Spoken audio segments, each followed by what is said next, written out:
दोस्तों, अमेरिका ने अपनी गलतियों को छिपाने के लिए अब नए पैंतरे अपनाना शुरू कर दिया है। डोनाल्ड ट्रंप ने कहा है कि मैंने बहुत बड़ी गलती कर दी। मैं अपने जो डिफेंस मिनिस्टर है पीट हेग्सेथ इनके बहकावे में आ गया और ईरान के ऊपर मैंने अटैक कर दिया। जबकि वहां के जो उपराष्ट्रपति हैं, वाइस प्रेसिडेंट हैं जेडी वेंस, उन्होंने साफ तौर पर इनकार किया था कि हमको ईरान के ऊपर कोई भी अटैक नहीं करना चाहिए। डोनाल्ड ट्रंप इतना जल्दी पलटी खा लेंगे ये पता नहीं था। एक्चुअली में रिसेंटली क्या हुआ है कि ये बात जो है निकल कर आई है कि कहीं ना कहीं अमेरिका की तरफ से मीडिएशन के तौर पर कुछ देशों को तैयार किया गया है, लेकिन इस बात से अमेरिका भी इनकार कर रहा है और ईरान भी इनकार कर रहा है कि ऐसा कुछ भी नहीं है। कोई भी अब तक बातचीत नहीं हुई है, कोई शर्तों को नहीं मान रहा है और जैसा पहले चल रहा था वैसा ही अब तक चल रहा है। अमेरिका ने कहा था कि 48 घंटे के अंदर अगर ईरान ने स्ट्रेट ऑफ हार्मुज को ओपन नहीं किया तो हम जबरदस्त अटैक करेंगे, रिटालिएट करेंगे। लेकिन आफ्टर दैट अमेरिका वापस से पलटा और कहा कि ठीक है, 5 दिन का समय और देते हैं। फिर वापस स्टेटमेंट चेंज किया, 15 दिन का समय देते हैं। तो ये जो टाइम पीरियड है वो धीरे धीरे बढ़ता चला जा रहा है। देखिए, पहली बात तो आज ये बात जो है वो साबित हो चुकी है कि ऑन ग्राउंड जो यूएसए के ट्रूप्स हैं वो ये मान के चली कि जीत कभी भी नहीं सकते हैं।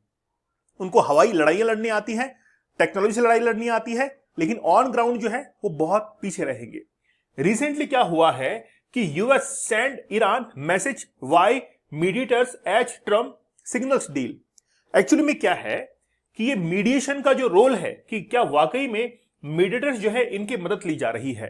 तो यूएसए ने इनकार किया कि नहीं, हम लोग किसी का मीडिएशन नहीं चाहते हैं।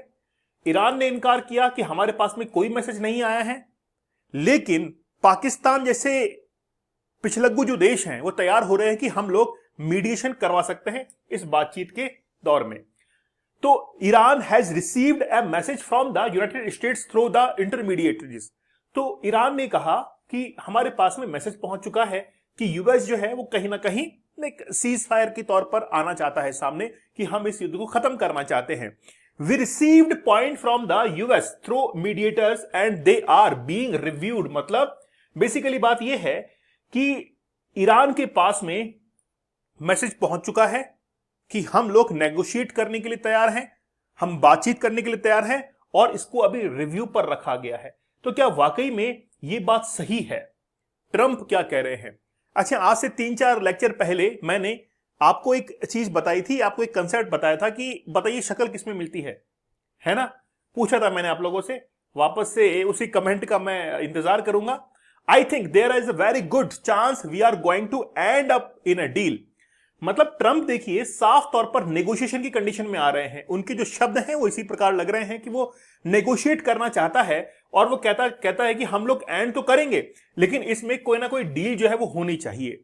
जैसे ही अपनी डील रखते उससे पहले ही ईरान ने अपनी शर्तें रख दी कि हमारे पास में कुल 6 शर्तें ऐसी हैं, अगर अमेरिका उसको मानता है तो हम लोग एक डील करने को तैयार हैं, टू मेक अ डील।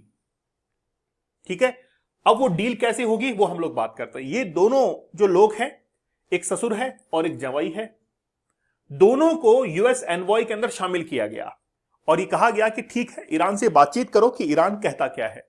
क्या वाकई में वो अमेरिका की शर्तों को मानने के लिए तैयार है? लेकिन ईरान कहता है कि हमारे पास में कोई मैसेज ही नहीं आया है। ईरान के जो स्पीकर है वहां के हाउस के, उन्होंने साफ तौर पर इनकार कर दिया कि Iran denied that any negotiations were taking place. कोई भी नेगोशिएशन नहीं होगा। मतलब सीधी सीधी बात है कि ईरान ने पिछले 10 साल के अंदर अपने आप को बनाया है। 2016 के अंदर जैसे ही ईरान के ऊपर सैंक्शंस की बात चलने लगी थी, तब से ही ईरान ने अपने आप को बनाना शुरू कर दिया कि यह अमेरिका कभी भी ईरान के ऊपर हमला कर सकता है। और ईरान ने इस बात को साबित कर दिया कि 4000 kilometre 4000 kilometre away from the Iran, Diego Garcia पर एक मिसाइल, 2 मिसाइल जो है वो दागी। किसने? ईरान ने। ईरान ने कहा कि हम इतनी पावर रखते हैं, कैपेबिलिटीज रखते हैं कि अगर हम लोग 4000 किलोमीटर दूर अगर किसी मिसाइल को डिप्लॉयड कर सकते हैं, इसका मीन्स ये है कि हम लोग आईसीबीएम, इंटरकॉन्टिनेंटल बैलिस्टिक मिसाइल जो है उसको भी टारगेट कर सकते हैं। हमारे लिए कोई बड़ी बात नहीं होगी। इस बात से अमेरिका हिल गया। अमेरिका को यह लगने लगा कि जब डियागो गार्सिया पर ईरान हमला कर सकता है तो वो सीधा हमला अमेरिका के ऊपर भी कर सकता है। तो ईरान ने अपने आप को बनाया है, ईरान ने अपने आप को तैयार किया है और स्ट्रेटेजी जो है जबरदस्त है। ईरान ने अपने प्रोविंसेस को इंडिपेंडेंट कर दिया है कि आप अपना डिसीजन लेने के लिए इंडिपेंडेंट है। इसीलिए आयतुल्लाह खामनई के मरने के बाद भी हर स्टेट के जो लीडर्स हैं वो इंडिपेंडेंट अपने डिसीजंस लेते हैं और इजराइल और अमेरिका का जवाब देते हैं। अब ईरान के जो स्पीकर हैं उन्होंने साफ तौर पर इनकार कर दिया कि हम लोग किसी भी नेगोशिएशन के लिए यहां पर तैयार नहीं है। ये फेक न्यूज जो है फैलाई जा रही है, ये फेक न्यूज। अब आप बताइए, कोई ताकतवर इंसान है तो वो डायरेक्टली तो अपनी हार स्वीकार करेगा नहीं करेगा ना। वो किसी थर्ड चैनल से आएगा और ये मैसेज पहुंचाएगा कि ठीक है, नेगोशिएट कर लेते हैं, कुछ ना कुछ लेन देन जो है वो कर लेते हैं ताकि युद्ध जो है वो खत्म हो जाए। इसलिए अमेरिका खुद ये बात डायरेक्टली नहीं कहेगा, अपने जो चेले चपाटे हैं ओमान, टर्की, इजिप्ट, पाकिस्तान, इनको लेके आएगा। अब पाकिस्तान कहता है कि हम लोग इसके अंदर क्या करेंगे, मीडिएशन का रोल अदा करेंगे। ये वही पाकिस्तान है कि रिसेंटली वर्ल्ड टेररिज्म इंडेक्स के अंदर नंबर 1 रैंकिंग हासिल की पाकिस्तान ने। ये वही पाकिस्तान है जिसने रिसेंटली कहा था कि अमेरिका अगर पाकिस्तान के ऊपर अटैक करता है तो पाकिस्तान इंडिया के ऊपर अटैक करेगा। तो पाकिस्तान कौन से मीडिएशन में आना चाहता है, अपनी इकोनॉमी से संभल नहीं रही है। जैसे ही ईरान की स्टेट ऑफ हार्मुज बंद होती है उसके बाद में पाकिस्तान के अंदर पेट्रोल के प्राइस बढ़ जाते हैं। आज पाकिस्तान के पास में केवल और केवल 3 दिन का ऑयल रिजर्व बाकी है और पाकिस्तान कह रहा है कि वो मीडिएशन करवाएगा बिटवीन यूएस एंड ईरान। खैर, ओमान तो पहले भी था, ओमान ने स्विट्जरलैंड के अंदर बातचीत करवाई ही थी। वो 2 यानी कि एक ही दिन के अंदर डबल शिफ्ट में बातचीत हुई थी बिटवीन यूएसए एंड ईरान। सुबह यूएसए और ईरान के बीच में बातचीत हुई फर्स्ट शिफ्ट के अंदर, ठीक है। यूएसए को ये लगने लगा कि कोई भी नेगोशिएशन यहां पर नहीं होगा।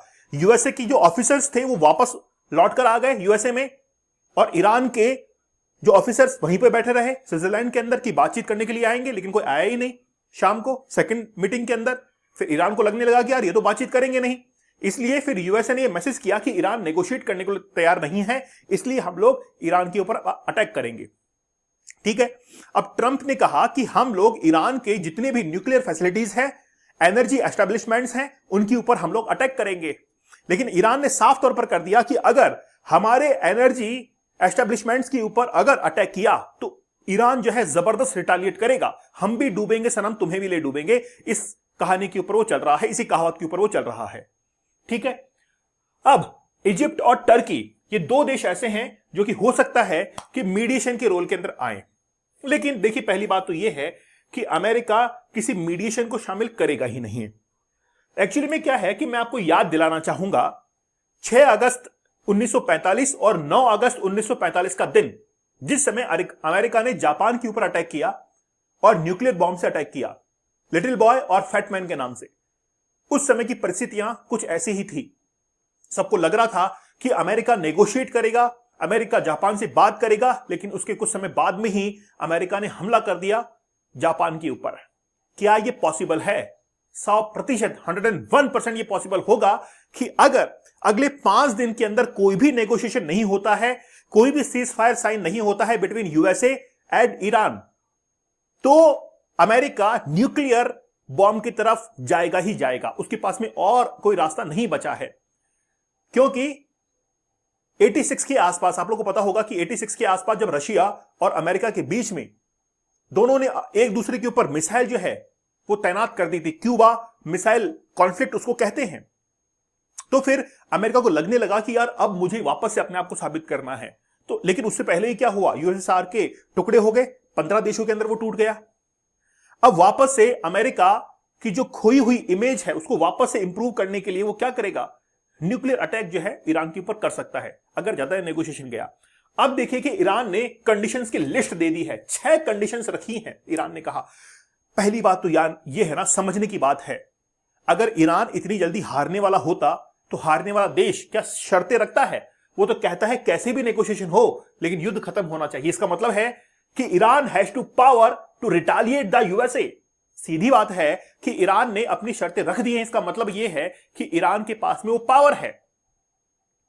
शर्तें क्या हैं? पहला शर्त तो यह है कि स्ट्रेट ऑफ हार्मुज के ऊपर रूल्स एंड रेगुलेशंस लगाए जाएं कि किस तरीके से यहां पर ट्रेड होगा, क्योंकि पूरे विश्व के ग्लोबल ट्रेड में से 20% जो ट्रेड होता है वो होता है स्ट्रेट ऑफ हार्मुज से। तो पहली शर्त यह रखी कि स्ट्रेट ऑफ हार्मुज के लिए रूल्स एंड रेगुलेशन बना दिए जाएंगे। दूसरी शर्त यह रखी कि ईरान के ऊपर युद्ध विराम किया जाएगा और उसके बाद में ईरान के ऊपर कभी भी अटैक नहीं होगा। दूसरी शर्त यह रख दी। तीसरी शर्त यह रख दी कि गल्फ कंट्री, जो कि 8 कंट्रीज हैं, उनके अंदर अमेरिका के जितने भी मिलिट्री ऑपरेशंस चल रहे हैं उनको सबको खत्म किया जाए। चौथी शर्त यह रख दी कि ईरान का जितना भी नुकसान हुआ है उसकी भरपाई, उसका हर्जाना, उसका पैसा जो है वो कौन देगा? अमेरिका देगा। मैं आपको लेकर चलता हूं वर्ल्ड वॉर 1 पर, इसी शर्त पर। क्यों? ये जो शर्त मैंने बताई है ना, जर्मनी के ऊपर जब जर्मनी की हार हुई थी सेकेंड वर्ल्ड वॉर के अंदर, तो जर्मनी के ऊपर क्या लगा दिया गया था? जर्मनी के ऊपर सैंक्शंस लगाए गए थे और जर्मनी को यह कहा कि तुम उतना पैसा दोगे जितना इन देशों का नुकसान हुआ है। तो जर्मनी ने उस समय से पैसा भरना शुरू किया था उस युद्ध का, वर्ल्ड वॉर का, और 2010 तक जर्मनी पैसा भरता रहा था। 2010 में जाकर वो डेट कंप्लीट हुआ था। तो ईरान ने कहा है कि अगर युद्ध रोकना चाहते हो तो एक शर्त यह भी है कि जितना हमारा नुकसान हुआ है उसकी भरपाई करो। ठीक है? तो ये सारी शर्तें जो है वो किसने रखी है? ईरान ने जो है रख दी हैं। अब ये हो सकता है कि अमेरिका जो है इन शर्तों को ना माने, और जायज है, नहीं मानेगा। हां, बात यह भी है कि ईरान के ऊपर जो सैंक्शंस लगे हुए हैं वो सैंक्शंस हटा दिए जाएं। और ईरान के ऊपर सैंक्शंस हटने का मतलब है कि ईरान वापस से अपने आप को न्यूक्लियर पावर कंट्री बनाना चाहता है। तो बस बात यही है कि अमेरिका इन शर्तों को नहीं मानेगा। बस अमेरिका के बहाने हैं कि कैसे भी करके एक बहाना मुझे मिल जाए, एक स्पार्क मुझे मिल जाए, ताकि मैं न्यूक्लियर अटैक जो है वो कर सकूं। अच्छा, अब क्या वाकई में अमेरिका हमला कर सकता है?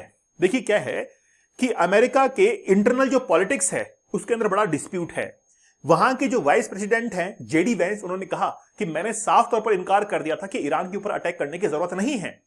और खुद ट्रंप जो है अब पलट चुके हैं कि मैंने डिफेंस मिनिस्टर के कहने पर ईरान के ऊपर हमला किया। मतलब हर काम तुम करो, जो काम अनसक्सेसफुल हो जाए, आपको लगे कि यार यहां पे तो हार हो सकती है, वो डिफेंस मिनिस्टर के ऊपर आप छोड़ दो। ठीक है ना? अमेरिका के जो लोग हैं वो खुद इस बात को कह रहे हैं कि यार ये जो टैरिफ का पहले गेम चला था, टैरिफ टैरिफ टैरिफ चल रहा था, वो सब कुछ खराब था। अब जो है ये ईरान के ऊपर अटैक किया है, इससे अमेरिकन ना खुश हैं, अमेरिका के लोग ना खुश हैं। उधर इजराइल के अंदर देख लीजिए, इजराइल को सबसे ज्यादा फायदा होगा अगर यूएसए और ईरान के बीच में कॉन्फ्लिक्ट होता है, क्योंकि इजराइल की जो डेमोक्रेटिक गवर्नमेंट है वो कहीं ना कहीं गिरने को तैयार है। और बेंजामिन जो है वो ये चाहते हैं कि कहीं ना कहीं उनका टेन्योर बढ़ता चला जाए और वो अपनी कॉन्स्टिट्यूशन के अंदर कुछ ऐसा चेंज कर दे जिससे बेंजामिन लंबे समय तक इजराइल के प्रधानमंत्री बने रहें। तो फायदा किसका होगा? इजराइल का होगा, है ना? इजराइल का होगा। क्योंकि अगर कोई वर्ल्ड लीडर अपने स्टेप को डाउन करता है तो कोई ना कोई उसकी जगह लेने के लिए आएगा। और गल्फ कंट्रीज का ये जो गल्फ रीजन है इसका बादशाह बनना चाहता है इजराइल।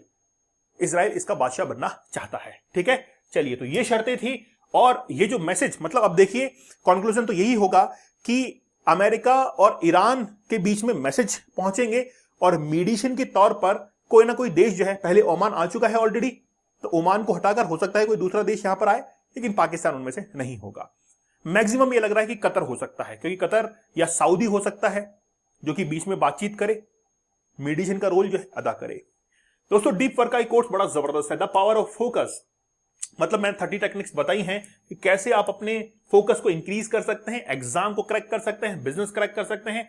75 डेज का या फिर 175 डेज का आप लोग हार्ड चैलेंज एक्सेप्ट जरूर कीजिएगा। मैंने वो टेक्निक्स बताई हैं ताकि आप जो है वो बाहर निकल सके इस एडिक्शन से। दीपक इंदौर ऑफिशियल टेलीग्राम पर जरूर ज्वाइन कर लीजिएगा। तो मिलते हैं आप लोगों से नेक्स्ट सेशन के अंदर, तब तक धन्यवाद, थैंक यू, जय हिंद।